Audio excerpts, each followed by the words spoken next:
Hey everyone! I'm here with Sadie, and I'm super excited because I have started getting in my orders. All my seed orders have started to come in. Um, I actually have two in right now, and I got an email that I have my big one from William Dam coming in. But today I'm gonna open up my West Coast Seeds, my West Coast Seeds box. I don't have too much in here, um, because the main place that I order my seeds from is William Dam Seeds, and then the West Coast Seeds is my secondary source for seeds. So anything that I can't get from William Dam, I then order from West Coast Seeds. But there's some stuff that I'm really excited about in here, and I'm also going to talk about my plan for hot peppers, because some of the stuff that I'm really excited about in this order is my hot peppers. So I'll talk about, because I never actually, in 2.5 hours last time, I didn't actually talk about any specific seeds that I have. So I'm going to go over some of my older hot peppers, and I'm going to tell you guys my big plans. I have big plans for hot peppers this year. But yeah, so West Coast Seeds. So I am Canadian. And West Coast Seeds is a Canadian seed company, and so I'm kind of, the province that I'm in is British Columbia, and I'm in like the center of the province. And West Coast Seeds is based out of the coast, and one of like the biggest city areas. They're kind of in around Vancouver. um, so this, West Coast Seeds is fun. They have some really, like, they have stuff that I can't get at other places. They have a bunch of Asian vegetables that I like. And but the one thing about them is they're a coastal seed company. So sometimes when I'm reading through the catalog, it'll say like, oh, you like, they put out lists. They're like, oh, start your seeds now, and I'm like, I can't start my seeds. Snowing out today. I'm just not quite as warm as they are. And then they'll also talk about stuff sometimes about, oh, like, does super good in our temperate summers, but I get hot summers. So I always have to be a little bit cautious when I'm reading through the catalog, because they're giving their descriptions and for their seeds based on their specific growing area, which is quite different from where I am. It's it's warmer, but it's more temperate on the coast, right? So they can start planting way earlier, but it's hard to grow tomatoes there because it never gets super hot. But you can grow greens year round. So yeah, really like this company, and they have like really great customer service, and like their seed catalog. I mean, their seed catalog's super beautiful. Like you can see. I usually don't order seed catalogs, but this one showed up. Yeah, so nice full color, and it's not glossy. It's which I always like. I feel like it's more recyclable when it's not glossy. But yeah, really great catalog and really great seed company. So go and order from them. I like them.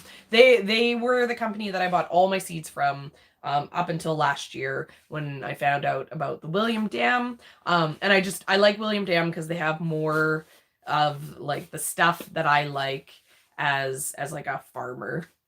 But yeah, the West Coast Seeds is really great for me when I was a home gardener. So this is my package, and I like how they pack stuff. Like how conveniently small is that? And yeah. Oh, address label. I guess I should turn that around. So if you ever want to come and visit me, just send me a message. I'll probably let you. But I'm in Canada, so not very many of you are going to be local. Okay, so open it up. They always come with a packing list. West Coast Seeds, when you order them, yeah, I'm like for zone, because I see you guys chatting about zones and stuff there. I'm probably like a 5B here. I think that our last frost is probably like, I still don't know, because this is kind of only my second year in this specific spot. My old place was a lot warmer, but here, yeah, I think I'm a 5B American zones. Canadian zones are a little bit different. I'm probably a 6 in the Canadian, but I always, whenever I say 5, I'm always talking for the American zones. And yeah, I think beginning of May, but maybe not May 1st is my last frost. And then I'm pretty lucky because usually our first frost isn't until like into October, whereas this like, you know, mid end of October even. But this last year we had super early last frost, and it wasn't just a light frost, it was a total freeze.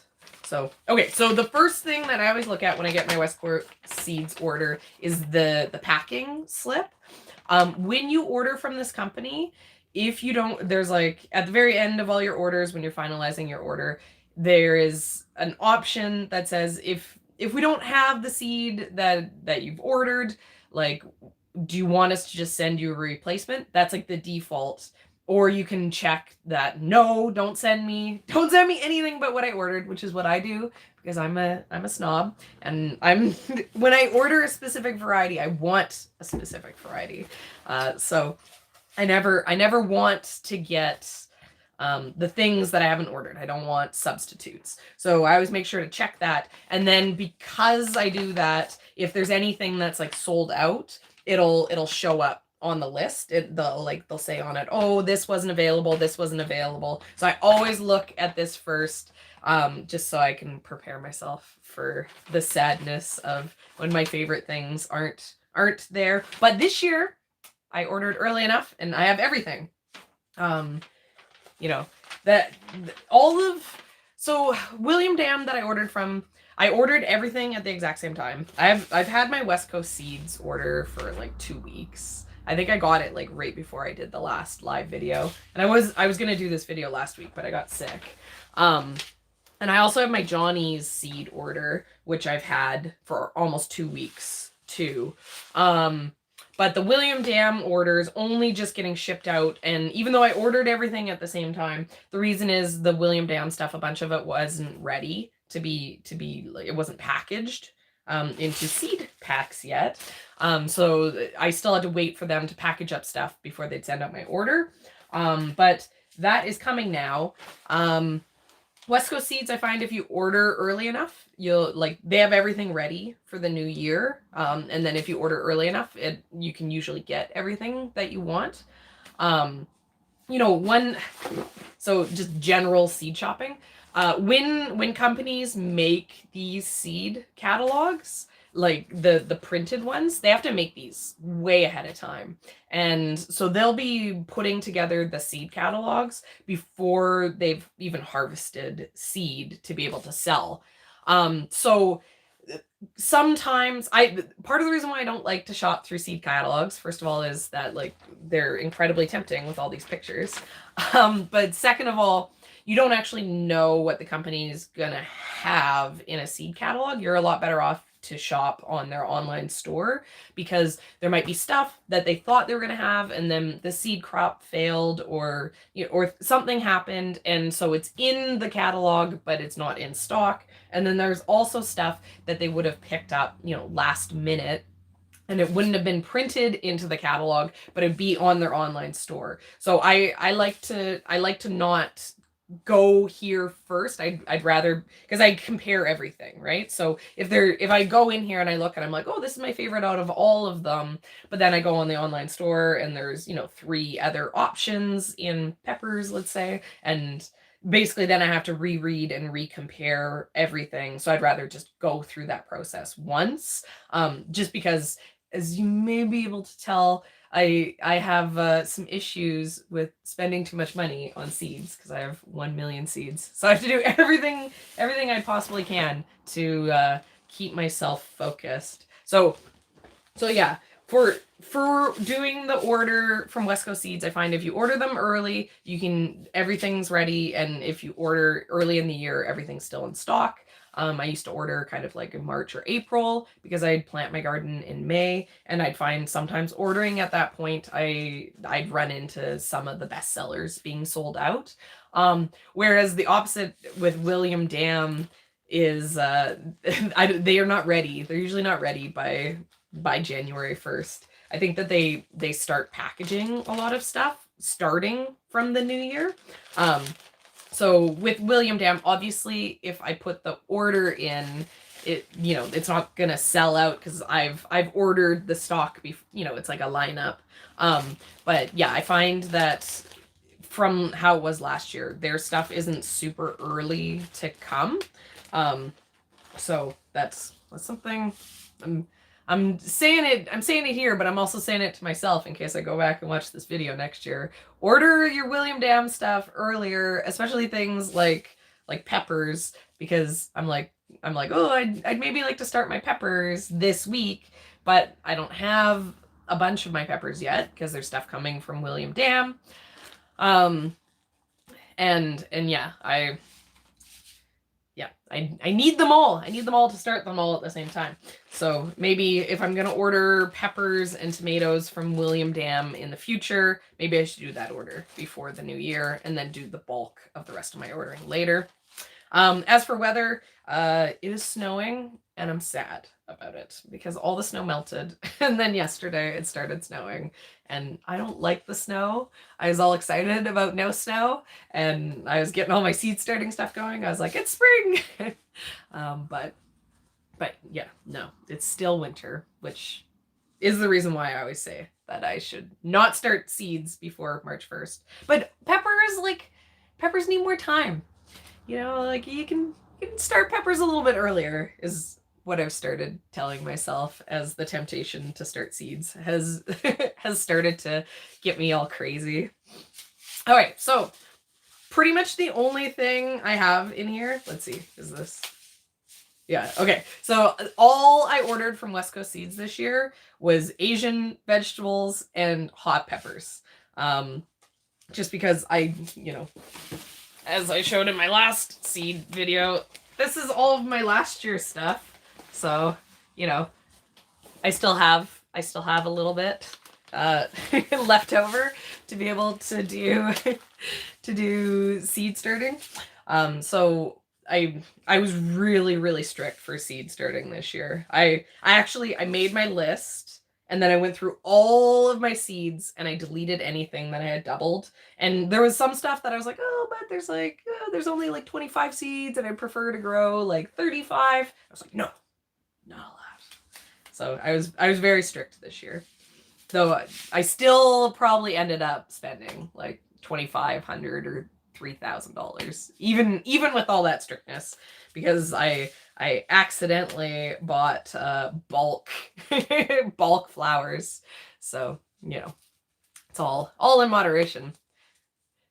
Yeah, you guys are gonna love when my bulk flower stuff comes in, because I bought 240 dahlia tubers. I bought 800 liatris bulbs. I have like hundreds of like lily bulbs. Like that order was expensive, which is the reason why I spent so much money this year. But yeah, that order is going to be super fun. And most of it's stuff that will come back year after year, so I can justify it. Okay, first thing in here. This is, here, here, focus. Okay, there we go. Hide my face so it'll focus on there. Okay, so this is Hungarian turnip. And this picture here is not what this looks like. These are like these small, they almost look like a radish, like a big radish. And they're like perfectly white. And they're sweet. They're this like I think they're Japanese, a Japanese turnip. They don't taste like turnips that look like this. And they're super good raw. And if you pick them small, they're really, like, the greens are really, I pick them like when they're just tiny like this with the greens still attached, and I just like bake them and the greens are really good. This is like all the market gardeners love Hungarian turnips, and William Dam didn't have Hungarian. Hungarian is like the name of the specific variety. They had a different, my cats are crying. They had a different turnip, a different white Asian style turnip. So I ordered it from them so I can give it a try. But but yeah, the hack rye is like the classic, and it's really good. Like I grew turnips once and they got full of like maggots, like a million years ago. I grew turnips. They got full of maggots and they like rotted and they turned in, oh, and it was so gross. So gross. After they turned to mush and like just stunk in the garden. Oh, it was really bad. And after that, basically it was like a couple years before we could even like think about eating a turnip again. And then I started doing these ones and they were so good. It's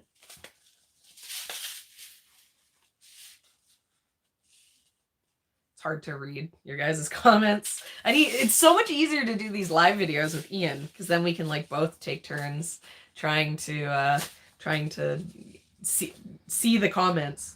I'm not that skilled to be able to read and talk. I do my best, guys, but okay. So the other thing that I bought, which I'm excited about, is it's a mustard green and it's called Red Komatsuna. Komatsuna. I don't know. I'm always bad at pronouncing things here. I'll hold it up. Okay. I think it's focused there. This yet again, this isn't the picture. This is just a general mustard green picture. This is like super, super beautiful. And the flavor of it sounds good. Let's see. What does it say here? Add color to winter salads and stir fries with this fast-growing, tasty mustard green. Baby greens can be picked in just 3 weeks, and its cold hardiness means it can be grown nearly all year long, slightly prone to bolting in heat. So I was super interested in this because, excuse me, Ian and I want to do, like, one of our absolute favorite greens, like more than lettuce, is giant red mustard. We love it. It's spicy. It's spicy like a mustard. Oh yeah. So for this, I just see 40 days to ready on these hack rye turnips. So that is another big selling feature. You know, they don't get massive like turnips, but yeah, super fast. Okay, sorry. So mustard greens. Ian and I love mustard greens. It's like a super rich, spicy like flavor. Some are more mild, some are spicier. The giant red mustard is quite spicy. If you pick it like as a baby green, it's milder, but we like it big and we like it spicy. And when the heat hits, it gets like super spicy. Then it's like, oh, like burns your mouth, which is when I really, really like it. But we want this year to do some experimenting with more of these, more Asian style greens, more of these like mustards. Last year we did the bok choy. We're obsessed with bok choy. Ian, I always call Ian the choy boy because we love bok choy so much.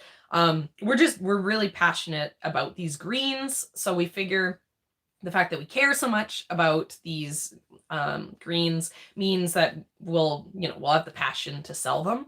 And so I want to try a few other of these different kind of mustards because this one, it was like super beautiful. And I want to be able to like do a mix. I have like a green mustard and this one was like a purpley color and there's a couple different flavors. Like some more mild and some more spicy. And I want to try doing like a mix of like bigger leaves, almost, when you buy like bunches of spinach, like bigger spinach at the grocery store, they're all bunched together with like a twist tie. I want to try to do some of that with these larger mustard greens and see if there's any interest in the market. And if not, Ian and I will eat a million mustard greens. And I know my neighbor, like my neighbor was all like, oh, like, what do you got over there? When I was growing a bunch of the red mustard. So I know that if I was to go drop off like buckets and buckets and buckets of it with her, I'm sure she'd help us eat it. So it will not go to waste if I can't convince people to buy it. But yeah, so that's one of my experiments. And then another one of my Asian vegetable experiments that I'm doing is I got this. This is a gailan. It's green pearl. If you've never had gailan, it's amazing. You should go buy it. It's like Asian asparagus, but so you eat the flowering stem. on it. And like, so, you know, this picture here, you know, that's what the base is. And then it gets this big thick stem that comes up and it has like some leaves attached on either side. And it's really tender and the flavor is super, super mild. It doesn't taste like spinach. You know, I guess it would almost like maybe like a sprouting broccoli, but you know, like if bok choy and broccoli stem had a baby, maybe. Yeah, but Guyland, super tasty.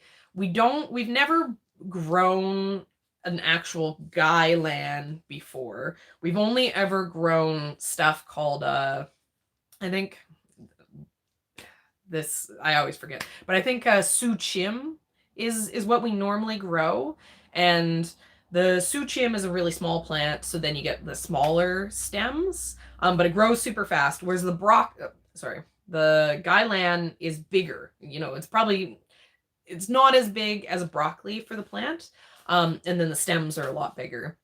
But when I was looking into it, apparently it's a cut and come again plant. So you grow it, it sends up a stem, you chop that, it sends up another stem, you chop that. Almost like think of like flowers, right? Like how, you know, you deadhead off the flower and it sends up another flower. That's apparently how it grows. So I'm excited to try this out to see. You know, it's going to take up a larger square footage in the garden, but if I get multiple stems off of it, then, you know, maybe this is something we'll grow in the future. But no matter what, I'm super excited because it's one of my favorite things to eat. And then the other thing that I bought, this is just for me. I still have like some cabbages that I'm gonna sell like seedlings of. Okay, hold that still. Doesn't want to focus. So this is Taiwan Cabbage. And this is, let me put this down. You know, this picture here is actually what it is, but it's hard to tell from the picture, but it's like a flat cabbage. It's wide and flat, and the leaves on it are really soft and tender. It's almost, yeah, it's almost like, you know how like cabbage when it gets cooked, you know, if you're gonna do cabbage rolls, you like put it in the freezer and then the leaves get like softer and flimsier. This is almost like that, and it's a lot sweeter. It doesn't have that same spice that you get for a raw cabbage. So I really, really like this cabbage raw. And it's, you know, it's a little juicier and the leaves are a little thinner. So it's really good for doing like a sauerkraut or a kimchi.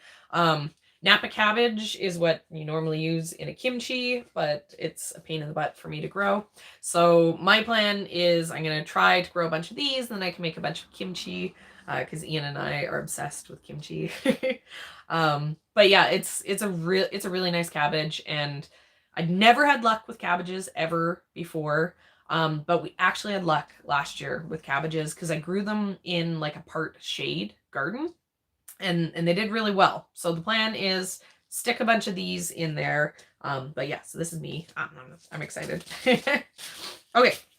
That's all the Asian veggies I got. I do have some other ones coming, like more of those like greens. Like I have a ton of mustard. I have a lot of greens actually coming in my William Dam order. So, you know, it's not like I'm only experimenting with a couple things. I do have a lot of other stuff. This was just stuff that I was excited about that only West Coast Seeds had and I couldn't get anywhere else. And then I got a bunch of hot peppers. So I guess I'll tell you, like, story for the hot peppers is, so last year we bought like a ton of different tomatoes, including like a bunch of like, you know, like harder to find tomatoes, a bunch of like heirlooms, like, you know, nothing obscure, but a lot. And then we also bought a ton of stuff from Wild Boar Farms, who does these just amazing specialty heirloom style tomatoes. And we were like, okay, we're gonna do the seedling sale. We have all these tomatoes. we're going to get all these tomato snobs who will come to us specifically to buy their tomatoes, because we'll have the stuff that makes it so it's worth them to travel all the way to where we are, because we'd sold seedlings before in the past, but our old place was right downtown, so it was nice and convenient, you know, lots of people in the area to do a quick drive to our house. Where we are now, yeah, get all the tomato snobs. Where we are now is, it takes me like, you know, 20 minutes to 30 minutes to get into town from where we are. We're kind of like a suburb of the main town. So, you know, it's a little bit more of a hassle to drive out to our house to get seedlings. So I figured if I had all these specialty tomatoes, that would get people coming in. But I started, you know, I started everything. I started a million of everything. But as many people who came to get the specialty tomatoes, because there was a handful of them who actually, you know, were like, I'm coming from like an hour away because I can't find this anywhere else. There was as many people who were super excited about the fact that I had hot peppers. And when people came to buy the tomatoes, because so we were selling our tomatoes and peppers for four for $10, $3 each, or four for $10, so like $2.50. And people came and bought the tomatoes, would buy like, you know, 4, 6, 8 was kind of the numbers for the tomatoes, but like 4 was kind of the main amount that people bought. But the people who came excited about hot peppers, they bought way more. They bought like 10 hot peppers, and we're like, well, if you had more, I'd buy more. And you know, we realized that the space that you need to grow a pepper is a lot smaller. You know, we're selling to a bunch of people who don't necessarily have like infinite space. So the hot peppers, the people who liked hot peppers were willing to devote a lot of their garden space to hot peppers. And because you only need about, you know, a square foot for a hot pepper, then you know, people could buy 4 instead of needing 2 square feet for a tomato where you can only stick 1. Yeah, and so we didn't realize that, which, I mean, obviously I should have realized this, but we didn't realize that as much as there are tomato snobs, that there are also hot pepper snobs. And so we basically got introduced to all these hot pepper snobs last year, and we were like, well, you know, like, obviously we want to market to snobs, so we'll have to do more hot peppers. And so we did some research, like we went and kind of interacted with some hot pepper snob internet groups, and we got a list, but I wasn't about to go, you know, I want to limit how many seedlings I do this year.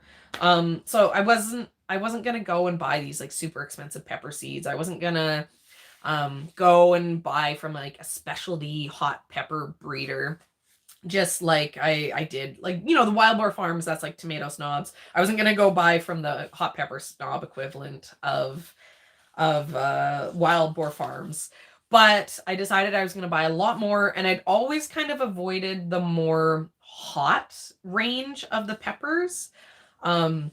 Last year I had a Scotch Bonnet, but I only really started a couple because I didn't think that there was going to be much of a market for it. But those instantly, that was what people wanted. You know, when people came to buy the hot peppers, they were like, well, I'll get a jalapeno and I'll get a cayenne, but like, I really wish you had something like hotter. I wish you had more of those hotter range of peppers. So I decided I was going to buy all those. And so West Coast Seeds actually has some fun hot peppers.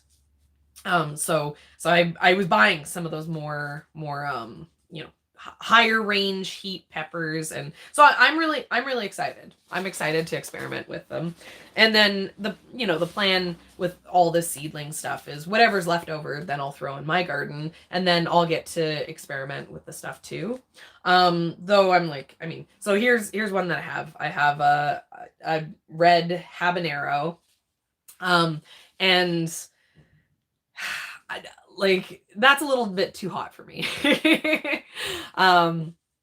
you know, like I know that a habanero has like a nice flavor and everything, but you know, I don't know, I don't know how much I want to be eating habaneros, but I know that these will sell. So, you know, like I'm probably gonna, so my plan for my seedlings is, so last year I started 1,800 tomatoes, and that was way too many. I'm not doing that again. This year I'm going to do 10 trays of tomatoes for seedlings. So that's like, you know, 720 tomatoes. And I'm going to do 10 trays of peppers. So, you know, last year when I did the peppers, you know, I have the 72 trays. So they're, what are they, like 6 by 12, 6 by 12. Yeah. So, you know, like last year I do like 2 rows. I do like a dozen of a hot pepper. I do a dozen Scotch bonnets. I do, you know, a dozen of this, a dozen of that. Whereas this year, instead of just having bits and pieces, because there was so much of a market for it, you know, I'm probably going to do a half tray of everything. So, you know, like this pack of habaneros here has 50 seeds. So I'll probably do like 36. You know, what's the germination's like 77%. So there's probably a good chance I'll throw every single one of these seeds into the tray. And then, you know, hopefully in the end I'll have 36 habaneros. And, you know, and then on the other side, so here's another one. This is a black Hungarian. And you know, so yeah, these, I mean, these are beautiful. I think I bought these because like I was like, oh, they're so pretty. Yeah, so I'll do like half trays of all of these varieties so that I have, you know, I have more. So when these people who come, you know, because a lot of the people came who are like, I'll buy a habanero, would have bought 2 habaneros if I had it. So, you know, I only need to have a handful of hot pepper people show up before, you know, I'm sold out. Like, you know, they'll come and drop $50, maybe. We'll see. Hopefully. Handful of people will come and spend $50 on hot peppers with me. That's the goal. Yeah, so black habanero. So when I was buying stuff, rather than buying the, you know, multiple varieties of the same thing, I tried to pick stuff so that I had like a range. You know, so I picked a red habanero, but I didn't necessarily go and buy another habanero because I basically just want to be like, I have habanero, I have, you know, a Hungarian. And I think I bought this one just because it was like, it was so pretty and such a contrast to a bunch of the other ones, with it having the black skin. You know, so then that way when people come, it'll be, you know, a whole range of different stuff that they could grow to tempt them to get more. The seedlings I'm going to sell them for 4 for $10 if you come to my house and buy them. And then we'll probably also, I'm hoping, fingers crossed, that we can get into the Kelowna Farmers Market, because our Lake Country Farmers Market doesn't start until June, and the Kelowna Farmers Market goes year round. So I'm hoping that come May I'll be able to sell at the Kelowna Farmers Market, and then because it's a big pain in the butt to to sell seedlings, to drag them all the way down there, I'll sell them at the $3 price range. You only get a bulk deal if you come to my house and pick them up. But you know, like I'm losing money. Like it's not like the only reason why it makes any sense at all to do this stuff is to have something at the beginning of the season, right? Like the peppers are a perfect example. I'm going to start them, you know, next week when my William Dam seeds show up. So like next week I'll be seed starting, like, you know, maybe I'll do a live video seed starting or something. And then I'm going to have to keep them alive, you know, until April 1st, like inside, taking up space. Come April 1st, I'll have to pot them up into a bigger pot, you know, that takes forever. And then they'll be outside, and then I'll have to grow them out for another month. So yeah, it takes a lot of work, you know, for the peppers and the tomatoes in relation to how much money I can get for them.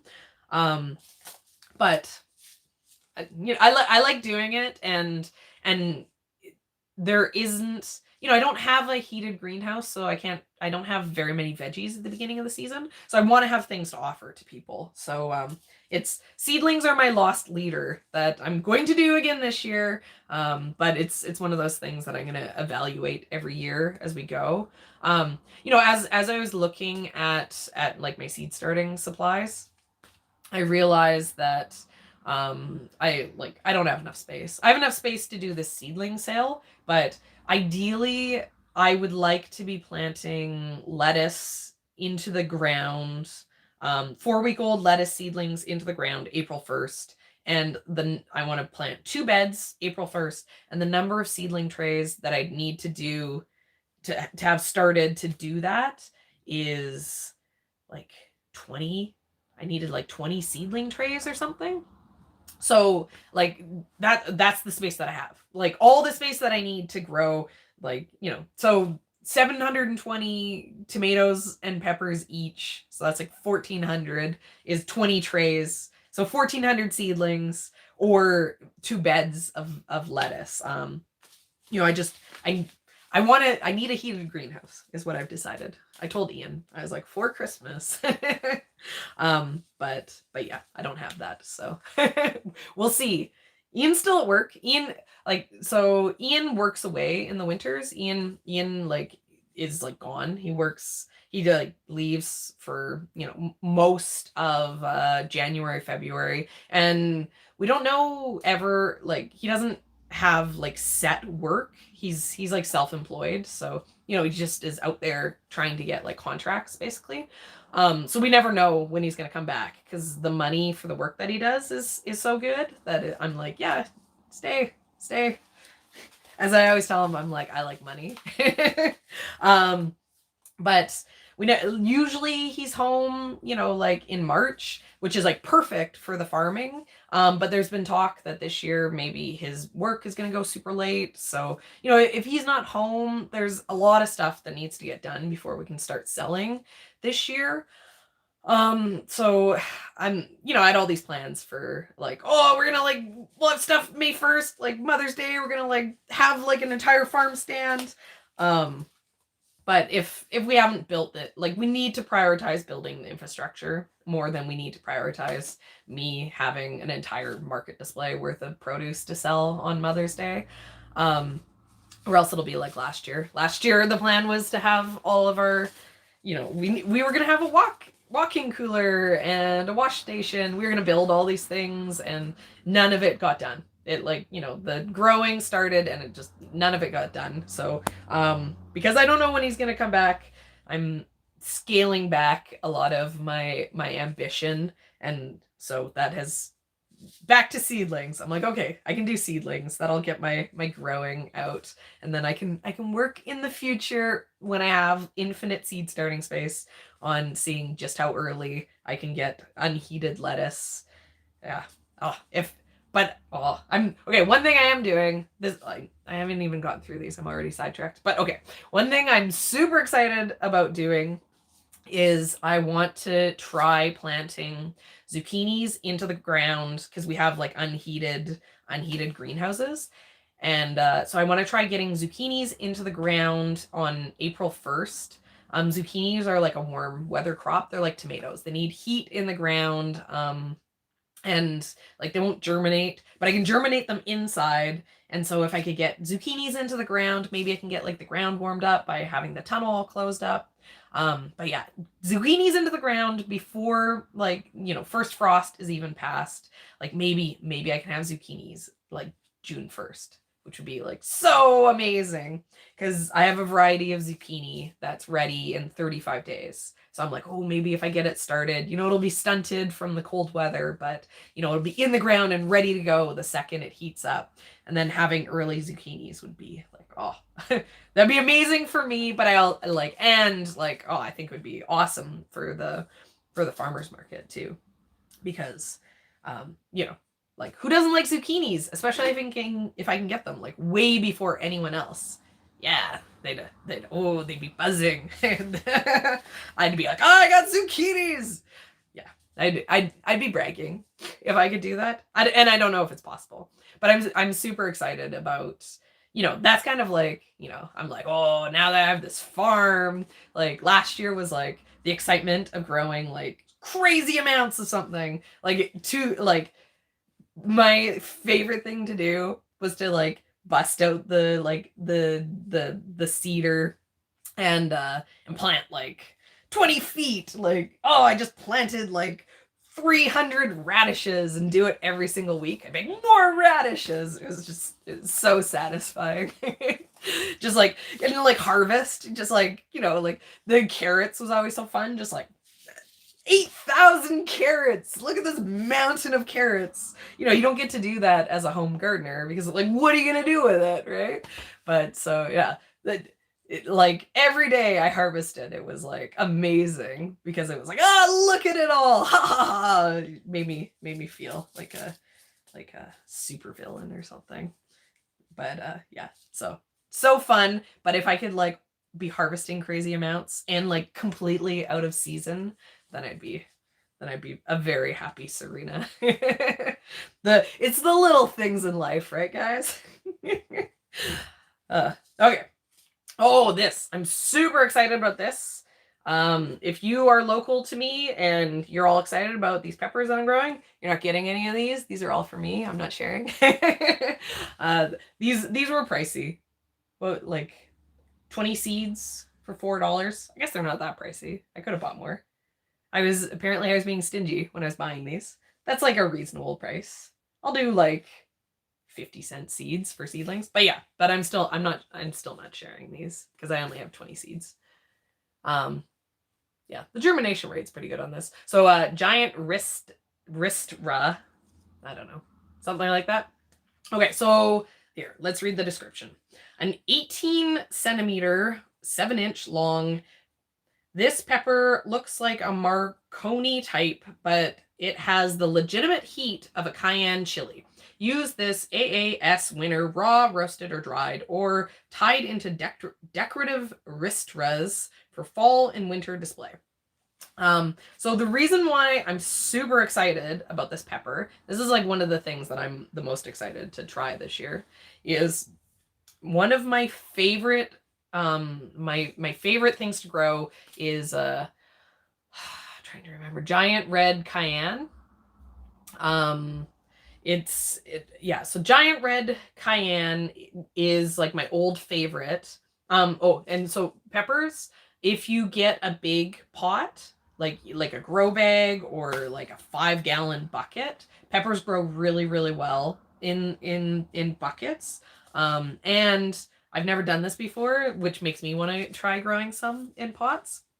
You can overwinter peppers, and they'll like, you take them inside so they don't freeze, and then you like grow them back again, and you can like grow them almost like a perennial, and they'll come back for like years to come. And then you get like this crazy kickstart, and you don't have to do all the like the baby seedling babying. Yeah, so that would be fun to do, but when I have a heated greenhouse, then I can try that. Yeah, so my favorite is this giant red cayenne. The reason why I love it is it's huge. Here, let's see. It's like this big. And it's a lot of meat to the pepper. And then it's not crazy spicy. And so what I do with it is I would chop them up. I wouldn't take the seeds out because that's too much work. I'd throw them in my food processor and I'd chop them up. And then I would, what am I trying to say? Sorry, I'm completely distracted by your guys' comments.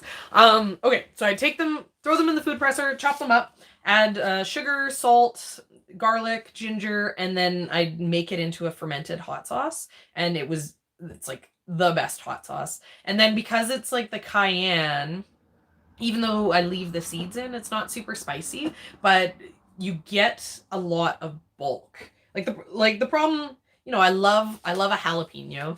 And it's like a lot of meat to a jalapeno pepper. And you can get a lot of peppers off of it, but we have a pretty short season. You know, I only kind of get peppers for like August, September. So I don't get this huge window of harvest on peppers. So even though, you know, it'll produce and produce and produce, I liked the giant red cayennes because they give me this big bulk harvest for doing up this hot sauce that I absolutely loved.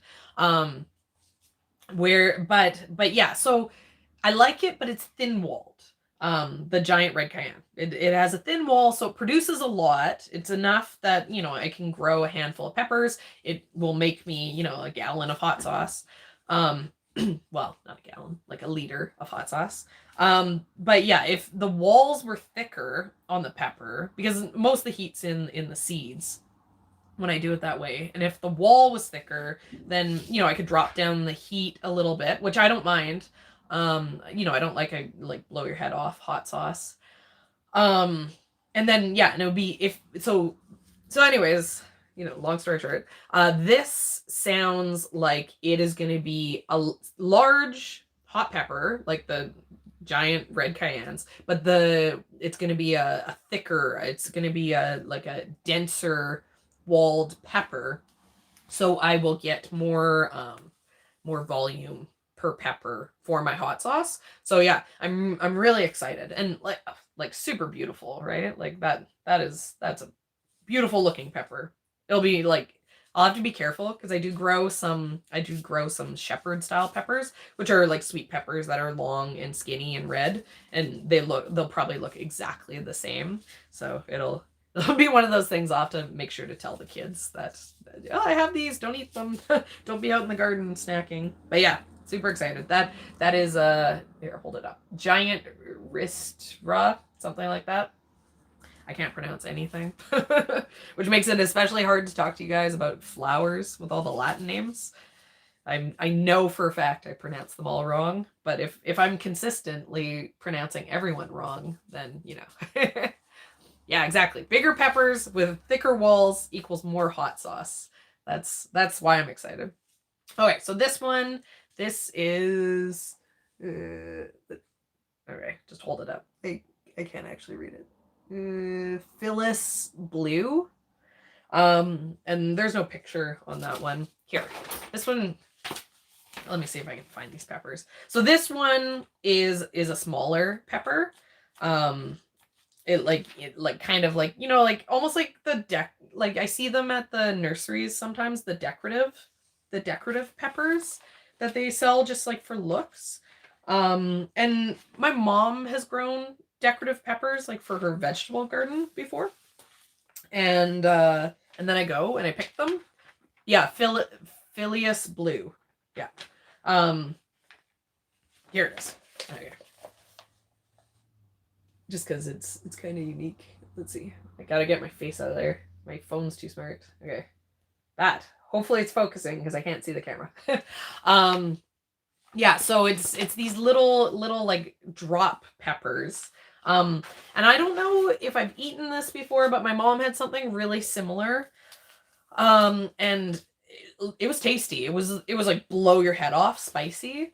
It was very hot, and then because they're so small, like taking the seeds out would be really, really difficult.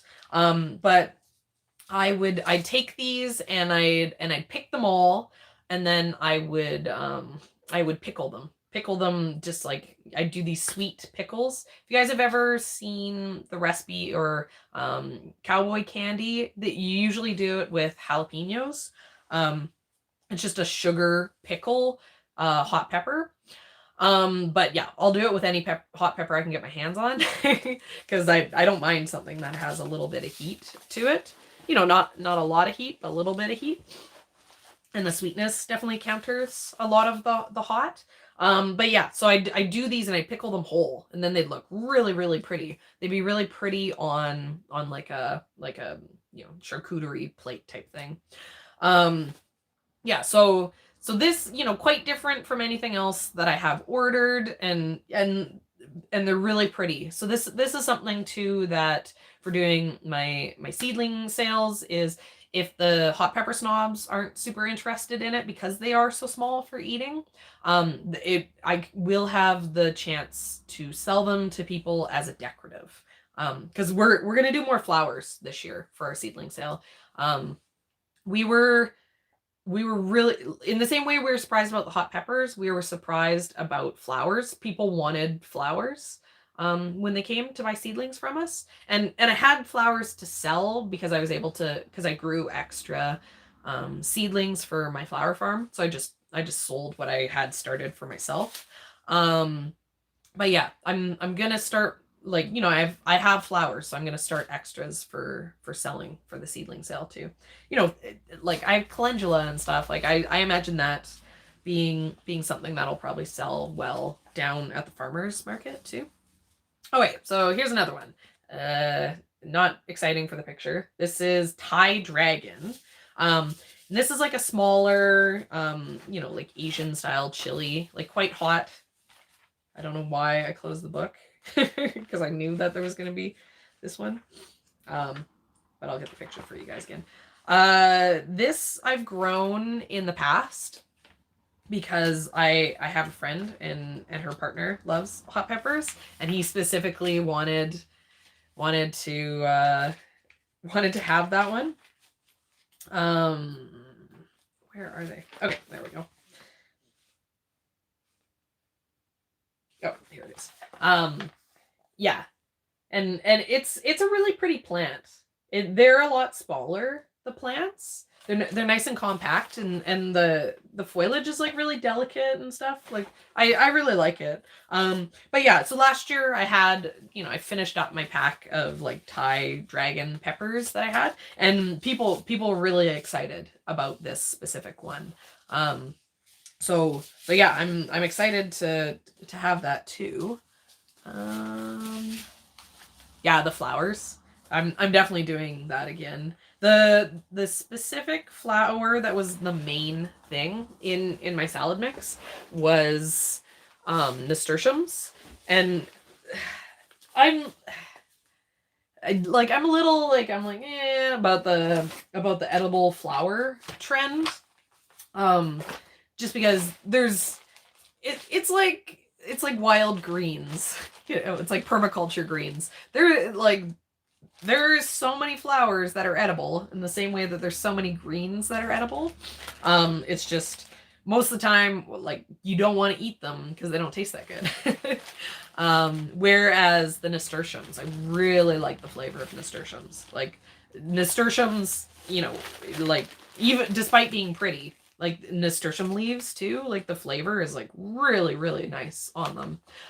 So, you know, if I'm gonna do a salad mix, I know it's pretty, but I don't necessarily just want it to be pretty. I'd rather it be like, I don't want any sort of pretty that's taking away from how tasty my salad mix is. So yeah, the nasturtiums like are really nice for in the salad mix. The one thing about them for the salad mix and most edible flowers, nasturtium leaves, and it's, I don't know. I off the top of my head, I can't think of spelling it. You were wrong in your spelling, but close enough that Google would probably know what what you were meaning. And the specific variety that I like is whirly bird. The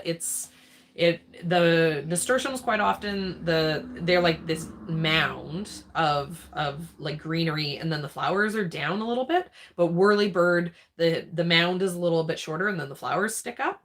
And a lot of the nasturtiums I've grown become like a trailing vine, and they just keep growing and growing and growing, which is nice if you want them trailing out of something. But it does make it a little bit more difficult to keep them contained after they've been growing in the garden for, 2 months or so, if you're doing it specifically to pick.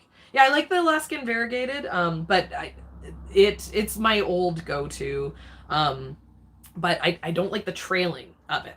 So whirlybird is more compact in its growth pattern, and then the flowers actually stick up above the leaves, so it makes it like infinitely faster for harvesting, which makes it so that I can actually justify growing it for the salad mix, because so many flowers are a pain in the butt to pick. Oh, and the thing that I was saying is you can't wash them. As soon as they get wet, they start to get like gross, and like edible flowers in general don't keep very long. You know, like flowers in a vase, they're like in water. So they keep for a week. But yeah, edible flowers is like you know, eat it right away type thing. So the way that I was doing it for the salad mix is that I'd pick them. They're full of bugs because we do everything organic. You know, maybe a good idea to have them under net if you're going to be selling them. But my trick is on the day. So my market was Friday afternoons. Friday mornings, I'd go out, I'd pick the flowers, I'd get them in an open tray, and then I'd stick them into my fridge, and then the bugs would crawl out of them because they didn't like the cold of the fridge, and then they'd kind of, you know, like die on the tray, and then I'd like pick them and shake the bugs out and add them onto the top of my salad mix. That's the reason why in pictures of my salad mix, they're always just like on the very top level. And the other thing about, you know, them being on the top is that way, you know, my hope is that they'll get eaten right away. We had a lot of people telling us that, you know, they were keeping our salad mix for 2 weeks in the fridge. You know, they're grabbing a little bit every day. So, you know, my hope was kind of like, hopefully the first salad, they put all the flowers on and they ate it up. So they weren't leaving it in the bag, because if it was left in the bag for a couple days, it would start to they'd go bad, and then them going bad would cause the salad mix to go bad. And you know, like people don't know that, right? So trying to make it the best possible product for people. But yeah, another edible flower that I do like is, like, not for flavor, but you can put a little bit of it for looks, is a bachelor button. And I like it because, you know, the nasturtiums, it has all those really bright colors, but you can get a bachelor button and rip the petals off, and then you can get some blue in there, whereas there's no blue nasturtium. And borage, I love the flavor of borage, but it's pain in the butt to pick. So, you know, I personally like to use it, but to get borage in a commercial context, because I don't charge more for having the flowers in the salad mix. Is, you know, it's basically just a marketing thing. So it didn't take much for me to pick a couple heads of bachelor buttons, throw them in the top. But to pick, to pick the equivalent in borage would take a long time. Yeah, so those are my go-to. But so many things are edible, but but they're, you know, they're just not very tasty. You can do the leaves on borage. I don't like the mouth feel of borage leaves because they're fuzzy and like a rough fuzzy, not like a peach fuzz fuzzy, but like a thistly type fuzzy. But I really like the flavor. I like it as like a cocktail garnish. They're almost like cucumbery. So, you know, I'll do like a Pim's cup with like lots of cucumber, and then I'll like garnish it with a bunch of like borage flowers, and I'm like, ooh, I'm fancy. Okay, so the other thing that I was going to go through for seeds is I was going to go through the other peppers that I still have. I think I have a few more peppers. I think I bought a couple in the Johnny's, maybe, I don't know. I can never remember. That's why it's, like, I love like opening up these seeds with you guys, because I'm like, oh, Christmas, I forget what's in here. I bought so many things, can't keep track. But yeah, okay. So here's the one that I was like spent all that time talking about for my hot sauce: large, red, thick cayenne pepper. And this picture isn't actually what it is. But yeah, the seed is like cheap. I think it's probably like an open pollinated variety. Yeah, open pollinated. I suck at growing peppers. Like the truth is, I'm a very bad pepper grower. Borage being cucumber herb, that makes sense. That's exactly what it tastes like. Yeah, I'm really bad at growing peppers because I'm really bad about doing regular, consistent water. And my peppers, they're not happy with me because of it. But yeah, this one has it's always done well for me despite my abuse. Yeah, so I highly recommend this. you know, like I can't say yet how good that other one. Yeah, well, I mean, I used to have everything automated, but I'm like, how little water can they get away with? And apparently the answer is peppers need more. You can't abuse peppers as much as you can abuse all the other things I used to grow in my garden. But yeah, super happy with that.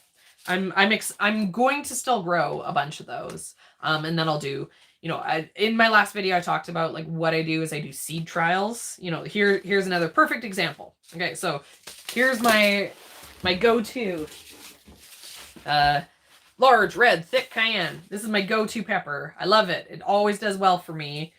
You know, I grow this every year. This is like my must grow. But reading the seed catalog, I found this new variety that sounds like everything I like about this, but maybe even better. So, you know, so I introduced this into my garden. I grow them side by side, do a side-by-side comparison, and then I decide, you know, they battle.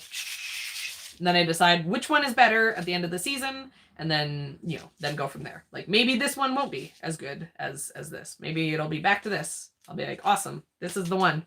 You know, and then I'll grow this without battling it with another variety for a couple of years until I get tempted to see if I can find something better.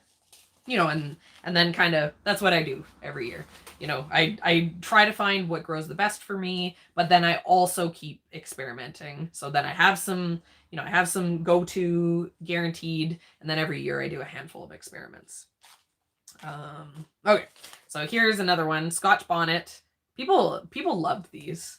Like people were super excited about the Scotch Bonnet. And I still have like a ton in this pack. So I'm gonna do up all that's in there. Yeah, and I've seen these at the farmers market too. Like people want to buy these. This is a little hot for me. This is like, you know, like I don't really know that I ever want to do anything with this. Also because I'm like notoriously bad about like sticking hot pepper seeds in my eyes. So, you know, it's just like the other day, I don't even know where it came from, but I got hot pepper in my eye. Like, because I have like random chilies kicking around, and I guess like one like dropped a seed somewhere. Like a dried chili my cat stepped on it on the counter and spread it around the counter. And I rubbed my eye after cutting bread and poisoned myself. And every year when I make hot sauce, because I'll cook the hot sauce or like the cowboy candy, I don't know why I can never learn, but every year I'll boil hot peppers on the stove for an hour and I'll pepper spray myself. You know, like I should know these things. I'm not very like, you know, this is why I say like don't necessarily listen, don't copy me, just do the things that I tell you to do, because the things I actually do are usually bad advice. But I'm like, maybe don't do that. That was a bad idea. No, that's interesting because you think of those as places where they have like the spicy food. Okay, here's another one, jalapeno M. This is like the classic jalapeno. You know, okay, let's see. Okay, so here's another one, Campion. So this is a jalapeno too. I don't know enough about peppers to have been able to do an appropriate side-by-side. I used to always just buy jalapeno. Just these seeds were cheap and, you know, it was basic. I was like, I don't know, whatever. But this one, you know, this was a little bit more expensive, I think. Yeah, like $14 for 100 seeds. You know, a little bit more pricey. But like these are both same number of days. But you know, maybe this Campion is a larger jalapeno. Maybe I'll have to pay more attention to my hot peppers next year. Okay, here, Cheyenne Hybrid. You know, a bunch of this stuff was stuff I just, you know, I bought because I was like, I don't know. I just bought it randomly for doing this seed starting. Because as I said, I wanted to have some hot peppers for my seedling sales last year, but I really didn't know what people were going to like. So, you know, I definitely, I took note of what people were excited about. And, you know, in general, people were like, yeah, like a cayenne. Sure, I want a cayenne. Yeah, like a jalapeno. But no one was like really excited about those. It was, it was the hotter stuff that had people excited. Apparently I have 2 seeds left in here. But this is just, you know, a chili. This, I didn't rebuy this, I don't think, because I had the Thai Dragon. And the Thai Dragon is, you know, a classic chili. Okay, these are all sweet peppers. Let's see. Yeah, okay, so that's what I have for the Campions, like the classic. It, like, I had 3 jalapenos last year. You know, because I had a bunch of stuff that, like, seed packets that I threw out. But yeah, I bought all the jalapenos they had. And one of them was really good. One of them was like really thick and like really like produced a lot. You know, I can pretty much guarantee it wasn't the jalapeno I am. Because that one's never done anything exciting for me. But yeah, one of these jalapenos was a really good plant. And it produced even when it started to I find the peppers just kind of give up as soon as the weather cools down. That's why I kind of only like have a short window, because it cools down and then they don't even ripen, the peppers that are still in the plants. But one of them, you know, kept going even through the cooler weather. So I'm hoping it's Campion because that's the one that I have there. Because I like jalapeno poppers, so it was very fun to have like fresh jalapenos to go and pick and, you know, like make jalapeno poppers with. Okay. Oh, okay.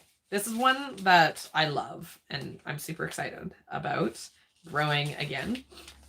I make my mom's really good at growing peppers. So when there's a pepper that I want to like experiment with, I make her grow it for me because I know I suck at peppers. And she had huge luck with these. This is a Hungarian cheese blend. And that is what they look like, but that doesn't really tell you anything because they're little. They're like these tiny little peppers. And then like obviously they don't do a blend of colors. Like you'll either have a red pepper, a yellow pepper, or an orange pepper.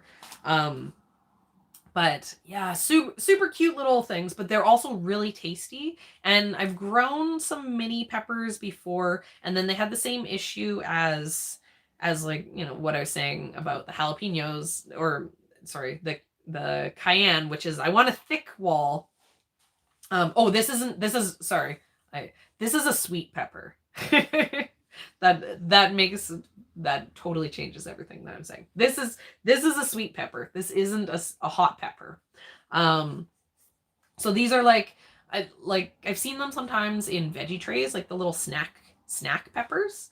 And these are those, but they have a thick wall. They're not a thin wall, and they're not super seedy. So they're good for actually eating as a snack pepper. And then the thing that I really, really liked about these is because they're small, they ripen quickly. The problem for me with like a big bell pepper is the same thing that I don't like about a beefsteak tomato compared to like a Juliet or a cherry tomato, which is, you know, makes this fruit. You got this big fruit, and then it sits on the plant for like a month before it ripens. And so the plant's like, oh, it's ripening, and then you finally pick it, and then, oh, time for the next one. Wait another month. And I don't have patience for that. And my season's short, so, you know, I want them earlier. And so these had the advantage of a cherry tomato, which is it's set fruit, fully ripe fruit, very early because it didn't have to put so much energy into making this massive fruit. And then because they're small, they ripened up quick. And so instead of having a big bell pepper once a month off of a plant, you know, this had, you know, a pepper or two a week to go out and pick. So I found this for me and, you know, for a home gardener too, right? If you're only going to have 4 pepper plants, you know, this is a good option. You know, you get the chance of getting a mix of colors, and you know, like there at any point there's something you can pick, in the same way that it's like a cherry tomato where you can always go out into the garden and snack. But yeah, but it was really tasty, really sweet, a really nice pepper. And that's called Hungarian cheese blend. And so this is the one, like West Coast Seeds is where I got this from. And I haven't seen this Hungarian cheese blend at other places, but I've seen other places have mini peppers as well. So I don't know. Like, I don't know if, you know, they're all thicker walled, the ones that like seed companies sell. You know, or if maybe when you grow them well, they're thick walled, and if you grow them badly, like me, they're thin walled, because I know whenever I grow bell peppers, they have super thin walls. But yeah, I really like these mini peppers for a home garden. They're a really good option. Okay, and then other sweet peppers this is called bel canto. And I also have this, which is a sweet pepper. This is called Gypsy Hybrid, or so like Gypsy is the name. And so these are shepherd style peppers, or this one's saying a ramshorn type. You know, I've always heard them called like a shepherd style, but who knows? Maybe that's a variety name. But basically, you know, they look like the big cayennes. Like, they look like this, but they're a sweet red pepper, and they have the advantage of those baby bell peppers. I find that they ripen a lot quicker, and I also find that they set fruit a lot faster. So I that is definitely the one that I prefer. Sorry, I'm getting distracted by the comments, but my flower seeds are probably going to be the very last thing that's going to come in. I have an order of flower seeds coming from Geo Seeds, and I should probably shoot them a message, because they said it probably wouldn't ship till the end of the month, like end of January. But then I also have to deal with all this like customs nightmare stuff, so there's probably a good chance I'm not going to get them until like end of February for the flower seeds. But I'll do a live unboxing. I'm gonna do, like, I have like Wednesdays are a day that I like. This Wednesday noon time is a time that I have without the kids, so it works well to do a live video. But yeah, so I'll definitely do a seed unboxing for all that stuff, and I'll talk about everything. But I had so many people asking specifically about seeds, because everyone's doing their seed shopping. And that's why I made a video where I talked about what I grew last year, because I highly recommend what I grew last year, because what I grew last year is like really simple, easy stuff. Because basically last year I'd never grown a flower garden before, so like a cut flower garden. So that was I specifically tried to do the really simple things. But yeah, I made that video. The thumbnail has like it looks similar to the cut flower, like how to grow a cut flower video thumbnail. I did that specifically because a lot of people have watched that video and then been like, but what seeds specifically? What specifically? So yeah, that video goes through specific flowers, specific varieties, for everyone to be able to go and do their shopping. Because I don't think you should wait to buy your flower seeds until I get my flower seeds, because I'm gonna get mine really late. And also, I'm so mad at the internet. All of you guys down in the South, I'm so mad at you. Getting like, you're all growing stuff. You're all like, oh look, like planting out in my garden, and I'm up here sad in Canada. And it's literally snowing. Like, behind me is a window and snowflakes are falling. And it's going to be so long until I get to plant anything. Like, I don't even get to start peppers yet. And you start them like way ahead of time. So yeah, I'm mad at all of you who get to start growing, because I have to wait forever. But also because of that, when I start things, lots of people have already started stuff. So I'm not necessarily the best resource for how to start things for people who are in zone 10, unless they like go back to like my older videos and stuff. Just because, you know, I like, by the time you know, like I'm planting out tomatoes like May 1st. Other people are like, you know, Florida's pulling out their tomatoes come May 1st because the weather's gotten too hot and they can't grow them anymore. Yeah. Well, like I started pulling out all my seed starting supplies because I was getting anxious. I was like, oh, I should start peppers, I should do it, because all the snow melted. And then I realized, I was like, I don't even have my pepper seeds yet. That's why I sent a message to William Dam being like, oh, when's my seeds coming? Because I was like, can't actually start until I get those.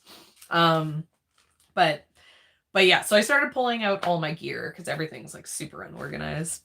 But so because I have the stuff out, I'll probably do up like an actual video, not a live video, of like how to start seeds for the peppers, just because, you know, I'm doing them early enough that maybe some of that info will be helpful for you guys. But yeah, I need to do some shopping first. I have some soil, some like, you know, potting mix, but I think that it was like it had gotten rained on or something. It smells fine now, but I seem to remember that it was like really stinky. So I don't want to be putting like peppers that are going to be hanging out in the soil for like months and months into, you know, some partly rotten peat peat moss. So I need to get into town. I need to buy stuff. And so the best so I'm in BC, so Canada, and BC is known for its growing marijuana. Marijuana is legal now in all of Canada. I forget the states that it's like that in the States. But yeah, so last year marijuana became legal. But people in BC, you know, it's been like a black market thing that forever, you know, there's all these like drug gangs and they all grow marijuana. So it's like everyone knows that there's lots of marijuana being grown. But so the best place to buy all like your seed starting stuff is all these like pot like grow up stores. So I need to go to the grow up store and buy all my seed seed starting supplies. I need to head in there because they're one of the only places. I usually buy all my seed starting stuff at our local like farm supply store, but they don't bring in the seed starting stuff until way later because they're more servicing people who are starting stuff in April. Whereas like the grow up shop, it has, you know, people are growing pot inside all the time, and they're also like, you know, because there's so much money to it. They like, oh man, the knowledge that they have about growing seedlings and everything is yeah. There is no world. I can't, like, I don't have house plants. So there's no world that there's a reason why I don't have like a little hydroponic set up in my kitchen and like for like growing some like herbs over the winter, and it's because I can't. If it's not in the ground, like even seedlings, I only just started growing seedlings because if I grow anything, like to grow a single tray of seedlings, I just kill them all. I need to have like 3,000 seedlings to guarantee that, you know, I'll be I need enough riding on me like doing things well that if I don't grow it well, that it'll be like catastrophic. So like when I have 3,000 seedlings, then it's like, okay, twice a day I'm down there, I'm checking it, you know. And even then, like last year I probably killed like 1% of my seedlings, but if I had a tray, I'd be like, man, I don't know, like whatever, it'll be fine. And then I ignore it, and then they all die. But yeah, so there's no world that I'm gonna start growing indoor marijuana. And I also I don't smoke it. I have no interest. Ian does, and like my dad has grown it forever. Like in my childhood, he like always grew it. So he knows places like to get seedlings. He usually has a plant every year. So he got me a seedling, and Ian likes smoking pot. So I I planted a plant last year. But yeah, you I don't even think I'm like actually for like YouTube. Like I think even talking like this about it is like, oh my God, like, um, you know, it's we had a plant, but we planted it like way out of the way, so it was never in any videos, even in the background or anything, just because, like, and like never ask me questions. I don't know. Like I don't know anything about it. I make like a hand cream. I make an anti-inflammatory hand cream out of like the leaves on it. and that works great. Better than calendula for its skin healing properties. But yeah, that's about as far as my interest goes. But the Grow Up shop is like a super awesome place to go for seed starting. And like they're not there, it's not scary. Like if you have a Grow Up shop in your town, definitely like they're super nice, like, and they know about growing vegetables. Like just tell them, be like, I'm not growing marijuana, I'm growing vegetables, because there's like different light spectrum stuff. But they have like super high end stuff, they have like lower end stuff. Great resource for the best resource for organic fertilizers in town is like a Grow Up shop, because they carry so many different things. So if you have one in your town, it is an excellent resource for seed starting. And I need to go to mine because I need to get some more seed starting supplies. I'm hoping to invest in some LED grow lights. Everything that I'm growing with this year is like in shop light setup, because we got these like really cheap shop lights. And they worked fine. I had no issues with them. But I have, how many are there? 10. I have 10 of them, and they're all plugged into like one outlet in my bathroom, and I'm afraid that I'm gonna burn down. That I'm gonna start an electrical fire and burn down my outbuilding, because there's way too many of them to be plugged into just like one single outlet. So I want to start replacing some of them with the LEDs, which have like a way lower power usage. And they get super, super hot. The LEDs, they don't get hot at all. But my other lights, they get really hot. So it started, basically I don't have heat mats for growing my peppers and tomatoes, because so I have like a shelf unit, and then like each level has like lights hanging down above, and then the seedlings are down there, and then lights hanging down above. But because of that, like the lights are right below where the seedlings sit, and the heat of the lights just functions like a heat mat for getting the seedlings to start. So all of my stuff that needs like a heat mat, like eggplants, peppers, tomatoes, zucchinis, cucumbers, loofah, cucamelon, all that stuff that you need to have them to germinate really well. They all germinated awesome sitting on top of the shop lights, because they were heating things up. But the other stuff really suffered. Like I tried to grow some lettuce. By the time it wasn't like winter outside, the seedling room was so hot from all the shop lights that the lettuce was like really struggling to grow. So it would be nice to be able to not have to have those super hot shop lights to grow with. So yeah, I'll definitely be doing some stuff showing my setup, because my setup is like budget friendly. I probably spent $500 altogether on my setup, and that includes like the rack, which was like $120. And it can grow thousands of seedlings. But yeah, sorry, I didn't see the details about the lights. Mine are long. I have one of those like wire like shelving racks, but I don't actually know a ton of details on it, because a bunch of it is just like bits and pieces. But I'll make sure to like read what they are. I know that for the growing with the shop lights, you're supposed to get like a warm light and a cool light. Yeah, that's crazy deal. I'm in Canada, so everything's $1 million. For like, I'm not gonna find a $20 LED shop light. Here, like, there you can get them for like $80.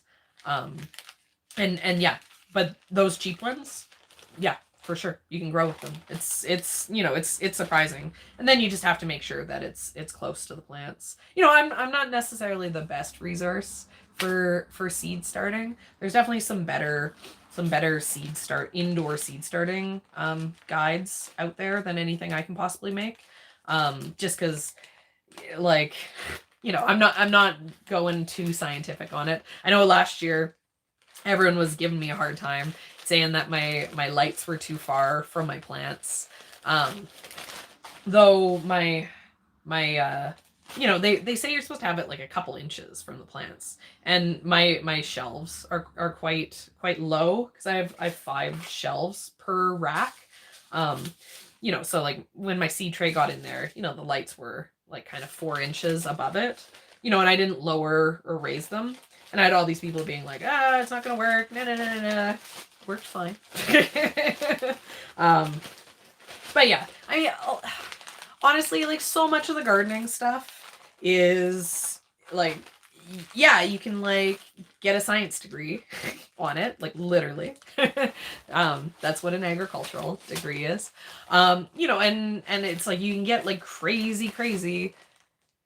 Yeah, 2,600 lumens, that seems low. I think you need like 5,000 lumens. But if you bought 2 of them and then did them like side by side, then that's enough.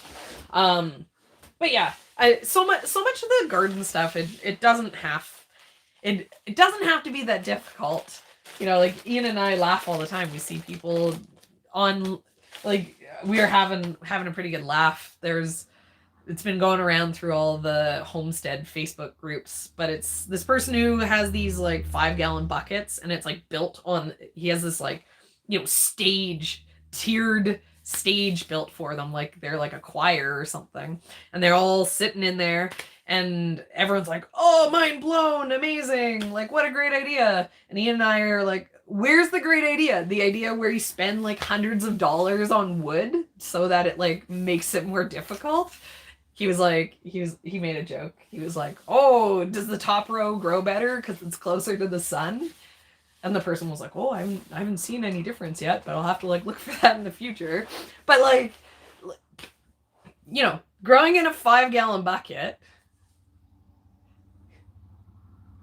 Yeah, actually, like, are you the one?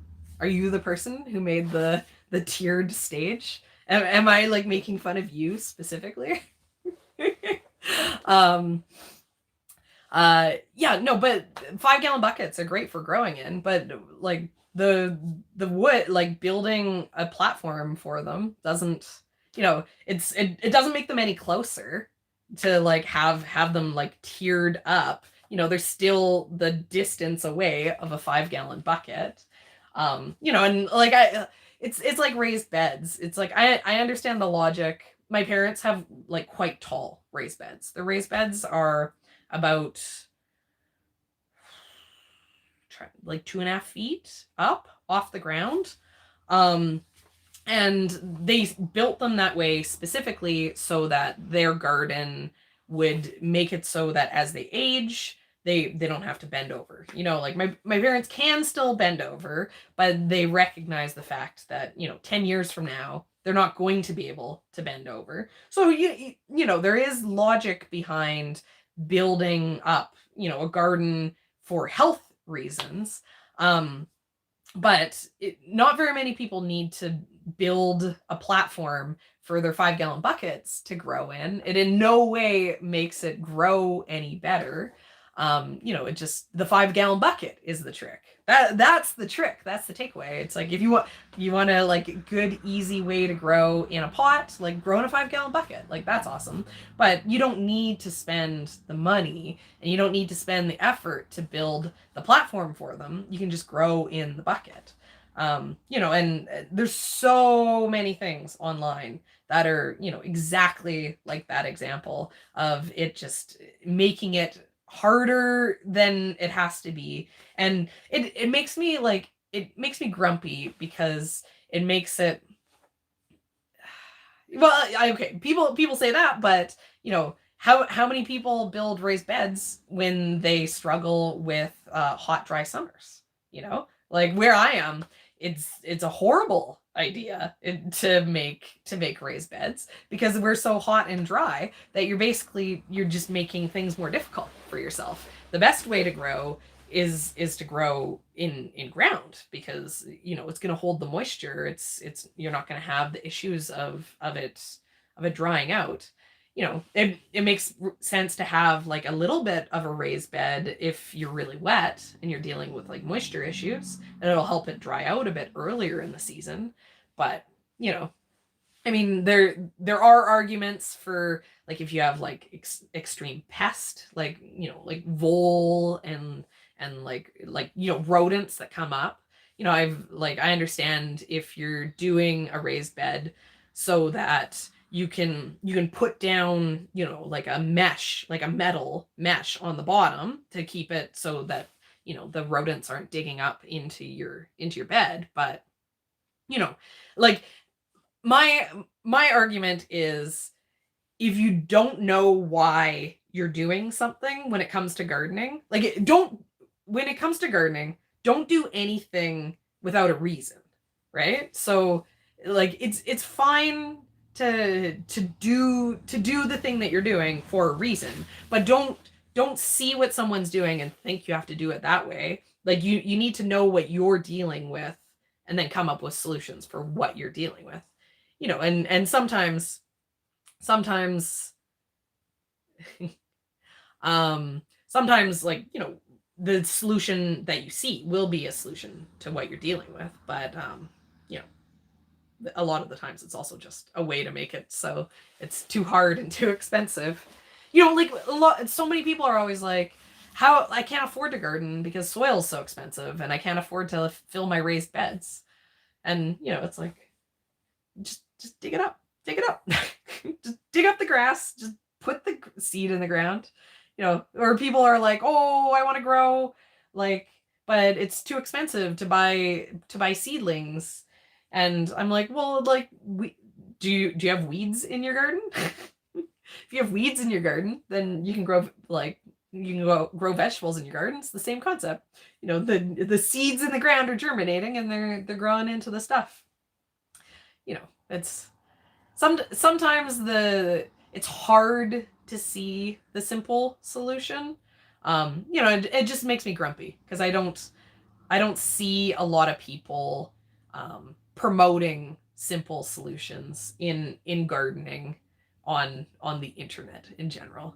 You know, I'd say in general, Facebook gardening groups are full of ways to spend a lot of money and a lot of effort to do something not as well. So I'm always like, why people, why? But I know, I'm sure I probably do stuff that people are like, why are you doing that? In the exact same way. But I guess I would argue I have a reason. Oh, I love Charles Dowding. I mostly love him. Like his videos are my ASMR videos. Like I love his voice. Like old happy British gardener man. You know, he's like the Bob Ross of gardening for me. You know, I could listen to him all day. Like if he should have like a nighttime podcast where he just like tells you about his like harvest from the day. You know, like, oh, I was outside and I was excited to see how well the onions were growing this time. I'd be like, oh yeah, oh, I love it. You know, a lot of like he's a perfect example of you know, like what I'm saying about you need to have a reason for doing something. We're like night and day for our growing area. He's super temperate. He's super he's like, you know, he would be the guy who needs those raised beds because he needs his garden to dry out. You know, like I see him, like I think he starts peas indoors. You know, and that's a really common like UK thing. You do seedlings for peas. And it's because it's so wet there. Like it's temperate enough that they can get, you know, they can grow peas super early. But it's so wet. Like, you know, instead of cold snow, they have, yeah, and the peas and the mice. Yeah. You know, I don't have, I have my cats out there working for me, guarding my peas. But yeah, like, so I like his videos, but I'm somewhat cautious about trying to mimic a lot of the stuff that he does. You know, I've started to hear a bunch of stuff about overwintering flowers, like annual flowers, a bunch of stuff that grows well early. I you know, like in the UK, they're like all these UK flower farmers, they would plant snapdragons, let's say, in like September, and then, you know, come the first heat of spring, they'd start to grow and they'd be way ahead. It's just, you know, I'm like, okay, I'm dry, I'm hot in the summer, I'm cold, I'm this zone, you know, like I'm always trying to consider what I have to deal with when I hear garden advice. And you know, I'm like, okay, well, you know, these are the issues that I have. I was listening to a podcast. I should remember the name. So I can tell you guys because I enjoyed it. It's not, maybe Sustainable Flowers.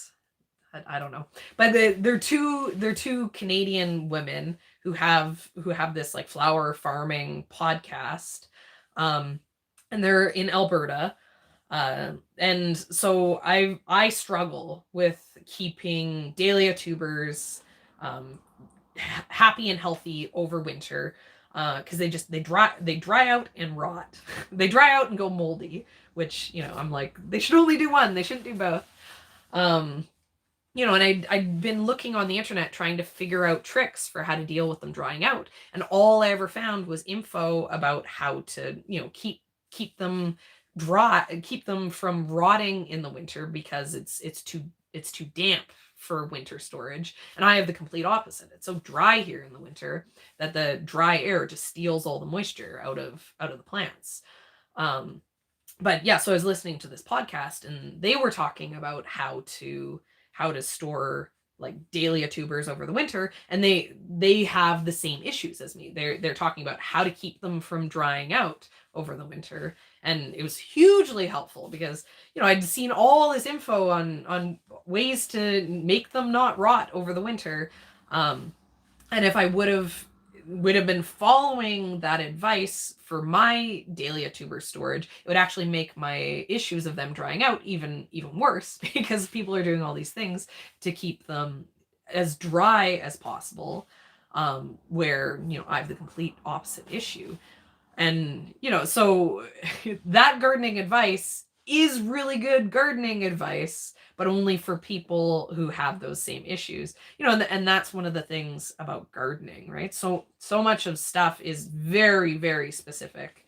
You know, the best resource for your garden are people around you. If you can find someone around you, then they're going to have similar conditions to you. So, you know, if you have a neighbor who gardens, like, you know, forget anyone on the internet. Like, go ask them. They're the one. Oh, they were saying that their biggest trick is that when they dig up the tuber clusters, they keep all the dirt on them. They have like heavy clay dirt, and it sounds like basically the dirt seals in the tubers, and then they store them in like Rubbermaids that have some vents. But, you know, they're not necessarily, you know, a lot of the people who are storing them, worrying about the rot, are storing them with like the most airflow possible. where they were a lot more cautious about how much airflow they allowed the plants to have, the leaving the dirt on. Yeah, I mean, like I'd seen all these people washing them off and dividing them right away and then throwing them into peat in open containers, which like I was like, oh, I don't know. I was like, I'm pretty sure that's a bad idea because like peat moss is so drying. You know, I have a few of my tubers I washed when I pulled them. A few of them like I left with the dirt, and definitely the ones with the dirt left on were way better.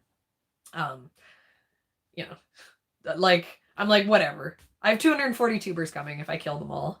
All the ones that I'm overwintering, it's not a huge loss. Hopefully I can do better next year. Though I am worried, like, so I don't have clay soil. I have like sandy soil. So I don't know if I go to follow the dirt advice, if it won't work quite as well. I don't know. I'm gonna have to experiment. I'm not gonna become a dahlia farm because I'm not very good at them. Because I'm lazy. Moral of all my gardening advice, when it comes to bulbs, because I'm lazy, I try not to grow things like dahlias that aren't hardy. I like the dahlias. I don't like the idea of having to dig them up and store them over the winter. I'm doing it with some of them. We'll see what I do next year when I have like a million in the garden, if I like decide if I'm gonna actually do it or not. My dahlia tubers were $2 each, so at that price, if I sell as long as I can sell some of the flowers, it won't be a complete loss if I decide to give up on the tubers. I can just buy some more again. But for bulbs that I'm investing in, like I buy tulips that, we're zone 5. Like there's tons of stuff that's hardy to our zone. But yeah, tulips, like daffodils, all that stuff, like hyacinths, crocuses, all that stuff, fine, no problem. The bulbs that I'm buying this year to add to start like building up some, perennial stuff for the flower farm is I bought a bunch of liatris, and liatris is super hardy. It'll be fine for me. And then I bought lilies, but I made sure that they're all like hardy lilies. I bought like super simple, like, nothing new, nothing fancy. I think I bought 100 Casablanca and 100 Stargazer. Those are like when you go to the grocery store and they have like lily bouquets for sale. That's what they have. Like that's what I bought. I'm not selling to florists. I don't need anything fancy. The bulbs are fairly cheap because they're not like a specialty thing. They've been around for a million years. Yeah. So glads are something, like gladiolus are something that you need to pull to get them to survive, same as the dahlias. And I'm just of the opinion that no. I don't need to grow that. It's like anything. If it was like, I really like the dahlias. They're really pretty. They're like extravagantly stunning. So maybe they're worth the effort. But it's a lot of effort, it's the amount of effort that it is to do like one or two, is like, okay, like whatever, put them in a shoebox, put them in the garage. But then when you like scale up, it's like, I'm going to experiment with it. I don't know that it's worth the time. It's like the seedlings. I mean, I think the seedlings are a perfect example of the same idea, which is, like, so I bought all these pepper seedlings or seeds. I'm going to do all these pepper seedlings. It's a lot of work. It's a lot of work to grow seedlings. I think it makes sense for me, for growing the peppers that I'm gonna plant in the farm and grow the tomatoes that I'm gonna plant in the farm. It makes sense for me to grow my own, because how many tomatoes am I gonna plant this year? I'm probably gonna have like 250 tomatoes. Yeah, something like that. I'm probably gonna have 250 tomatoes. So even if I could buy them for $2, that's $500, right? That's a lot of money. And I don't necessarily know that I'd be able to find exactly what I want. So yeah, for me to do seedlings for the farm makes sense. I don't know that it necessarily makes sense to do seedlings to sell at the farmer's market. It makes sense for me to be able to have something to sell to customers before I have nothing. So I have tomato seedlings to sell to get people who like tomatoes so that later I can sell them tomato fruit, because there's money for me in selling tomato fruit. But it's a lot of work for the amount of money that I get to actually sell the seedling. So it's it's the same thing with all that stuff. You won't know how much work it is until you do it. And the amount of work that it is also relative to scale. So, I think like interest also plays like a big role in like what you should grow and what you should do. If you really like having seedlings, like I like having seedlings, so there's like a mental health benefit. I get to grow things when it's still snowy. So instead of spending March I want to grow things, I get to spend March being like, look at all my seedlings. So there's benefit to it there for me. But if every day I had to because it takes hours. Like the seedlings take so long. So for the farming, we last year was our first year farming. We moved to the property that we're on now not last July, but the July before. Oh, you bought the Salanova? Sorry. I'm obsessed with Salanova. It's really good. You'll be excited. I'm experimenting with Muir this year because it's supposed to be a good summer lettuce, and people are all like, I don't buy Salanova, I only buy Muir. I have a hard time imagining anything could ever be as good as Salanova, but I'm gonna give it a try. But yeah, I don't think you'll regret the Salanova. Okay, sorry. What was I saying? Oh, okay.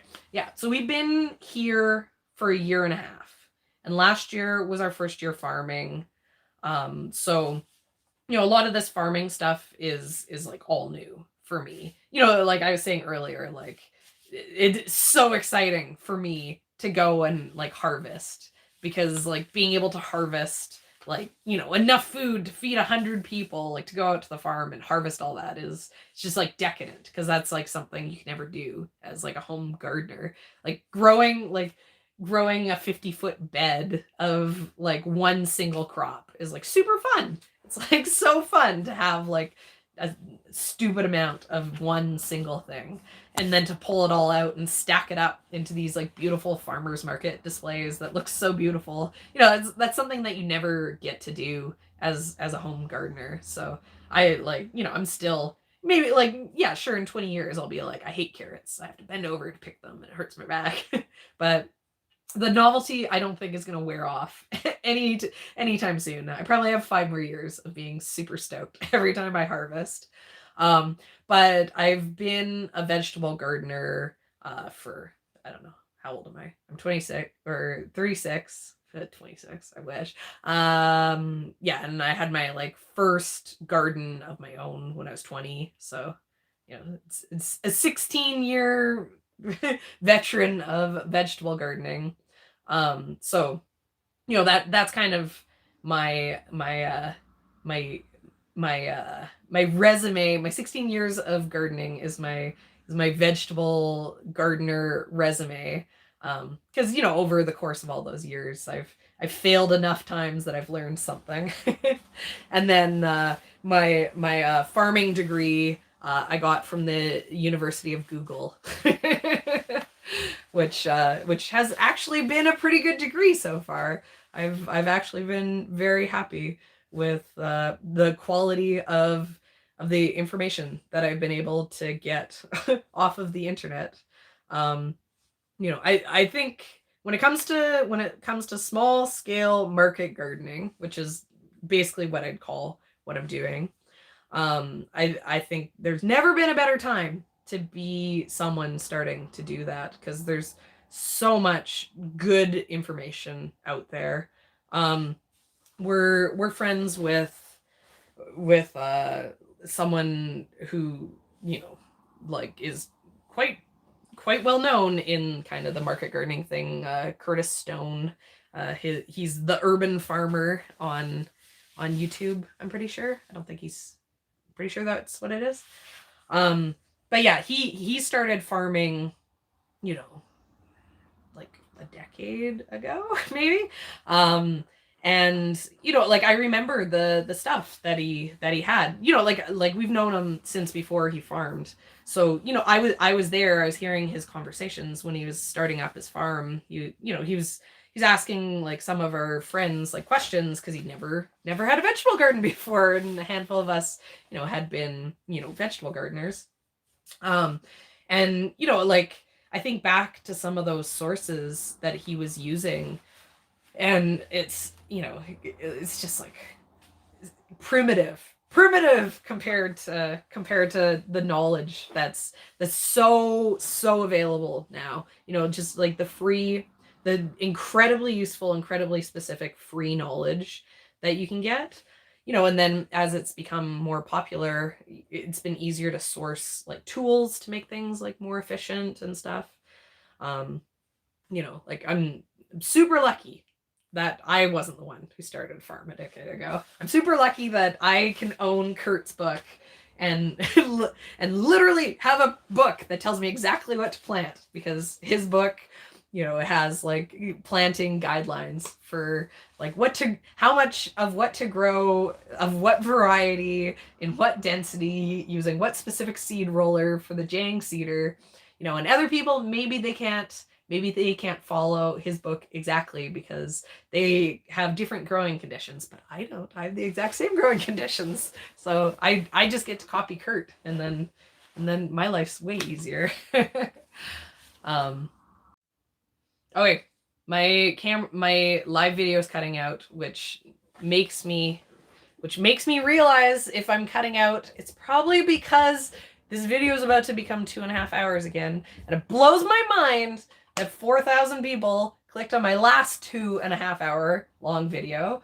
It means that you guys are all as crazy as I am, which makes me feel amazing. I love that you guys love coming and talking seeds with me, and Ian loves it too, because it means that he doesn't have to listen to it as much.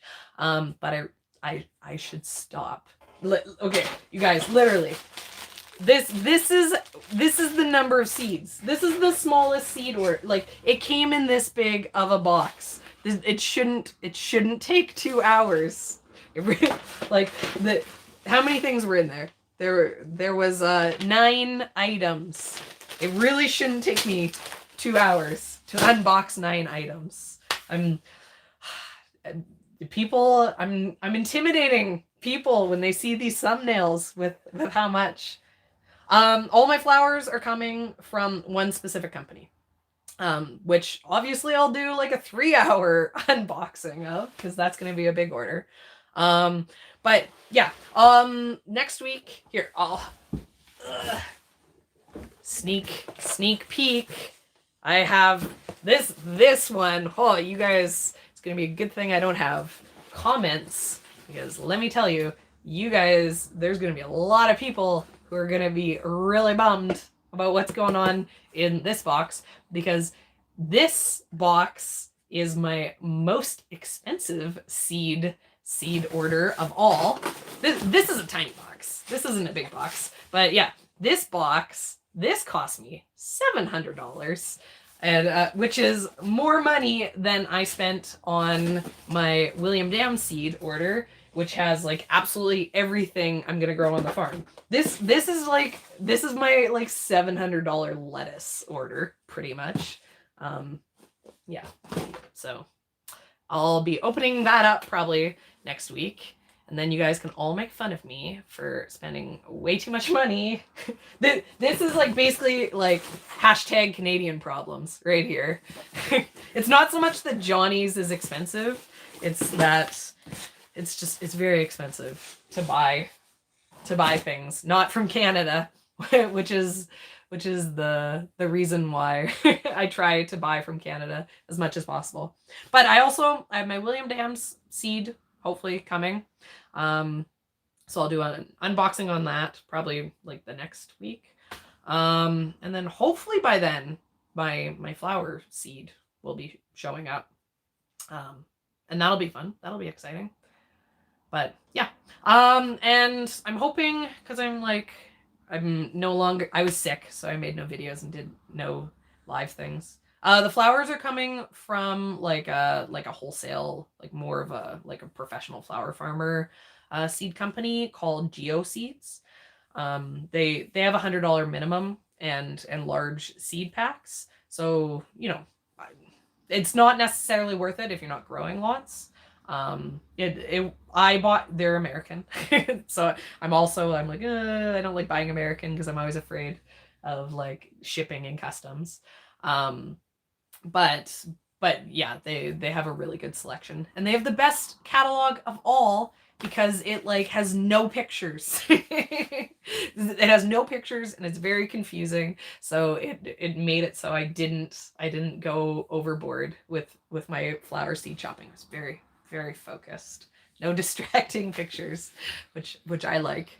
I'm the weirdo. I'm like, no, can't have this showing up. Can't have these beautiful full color seed catalogs coming. Too dangerous. Make it in an unreadable font, only listing Latin names. I've seen the purple sweet potatoes like on Instagram, but I've never seen them in person. They, you know, it's not really great growing here for the sweet potatoes. I've tried growing just normal sweet potatoes before, and they just produce so little that I've been like, no, don't be tempted. There's enough other purple things out there. Cookbook with no pictures. That sounds perfect. and a guide that tells you like all it is how to cook eggplant 100 ways. There's my cookbook. Yeah. Okay. So the one other thing that I was going to say is I have another video because I know that you guys, as much as I love talking about seeds with you, I know a bunch of you actually like want to use me as a seed shopping resource. And clearly listening to me talk about seeds for 2 hours while I only explain 9 different things is not a good resource. Hanging out is fun, but like it's not super helpful, I'm sure. But yeah, so I'm putting together a top 10 specific variety list. I'm playing the game. If I could only grow 10 things, what would it be? So I'm gonna try to put that together this week. I'm gonna try to. I almost have the list finalized, and then I'll have to see if I can find like pictures and stuff from having grown them in the past. But yeah, I'm gonna put that out this week so that there's actually some useful information in case you guys are still doing some of your seed shopping. But yeah, for flowers, like I said, I do have the video for specific varieties already done for the flowers. So that's probably going to be the best resource.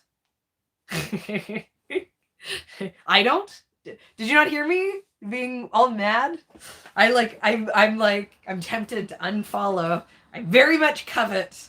Every time I see anyone in the South, I get all mad. The only people I like to follow are people in like Australia and New Zealand, because I'm like, okay, it's their summer right now. They're allowed to have tomatoes. It's their summer right now.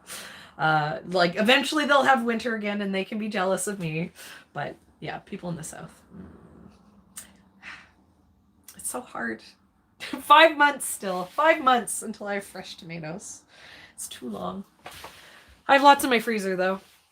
Okay, I'm gonna go. I have like 30 seconds before this clicks into 2 hours. Okay, thanks so much for hanging out, guys. I hugely appreciate the fact that anyone is interested in me rambling about seeds. And I will hang out again the same time next week. And yeah, look for the other seed shopping video. Okay, see ya!